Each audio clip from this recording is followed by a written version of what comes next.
It is talk just gone 10 to 2. Let's move to this story. We are going to take your calls on the other stuff as well in just a sec. Donald Trump has branded the UK's decision to hand over sovereignty of the Chagos Islands to Mauritius as an act of great stupidity and total weakness, warning that the move will be closely watched by the likes of China and Russia as ministers defend the deal as essential to securing the future of a vital UK-US military base. Well, he's right on that. But half an hour ago, Mr. Trump supported this deal. Keir Starmer has also warned the EU against hitting back at Trump over Greenland, arguing that trade wars benefit no one and stressing the need for de-escalation while backing Greenland's sovereignty and continued cooperation with the United States. Trump continues to insist, though, that Denmark cannot protect Greenland. We have to have it. They have to have this done. They can't protect it. Denmark, they're wonderful people.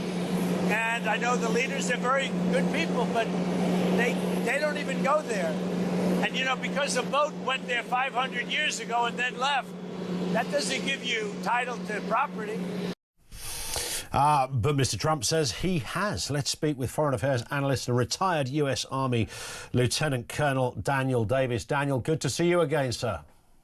Good to be here. Thanks for having me back. What do we make it? Well, let's firstly start off with the Chagos Islands thing. This is only, I mean, I tend to agree with the broad brush of what the president said. However, his own administration actually backed this deal. Marco Rubio saying that it was a monumental achievement. That was only 6 months ago.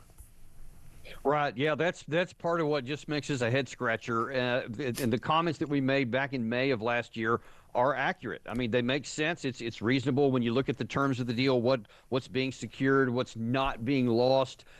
There's no reason not to agree with this. This is what the British government says that they need to do for their own bilateral relations with Mauritius and all the other things that are going along with that, and it secures also the strategic ability of Diego Garcia, et cetera. There's no issue there, and there shouldn't be now. But I think President Trump is in this territorial acquisition mindset that he just looks, he says, wait a minute, it's not like it was before. Well, that must be bad. We have to turn it back. And God help us if he says, you know what, we should just take that and be done with it. Yeah. And I mean, you might laugh about that, but I mean, can we rule it out? I don't know. Well, he's now kind of arguing, and this seems to be where, you know, I do wonder, Daniel, whether the American administration at the moment is being kind of deliberately confusing. If you could look at what is going on geopolitically, and you know, we can talk Venezuela, and you know, what's the big question mark over Ukraine? Will he solve that? We now got Iran. We're going in. We're not going in. Oh no, we are going to go in. Oh, the Ayatollah might be my best friend tomorrow. We don't.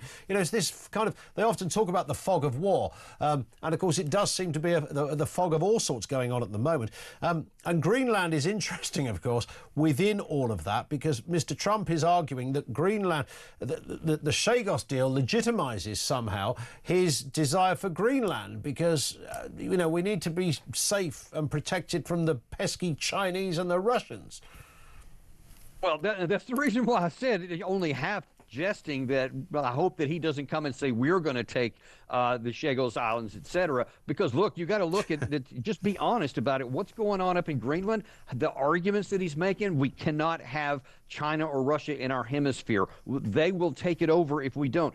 Just complete and total military nonsense. Russia already has a massive Arctic pressure on their own border. They don't have any need to take it, much less the capacity to send naval forces out over that much water and to take it. I mean, just as a means of comparison, there is a lot of debate whether China can go the 100 miles across the Taiwan Strait and retake that country. And someone thinks that they're going to be able to go thousands of miles around Alaska and through some of our other bases and around all this stuff and somehow take the Greenland. I mean, it's nonsensical. Moreover, there's no reason for it. When Trump says that Denmark can't defend it, no kidding. They can't. Just like Lithuania can't defend itself by itself against Russia in NATO. Sure. Article 5 does that.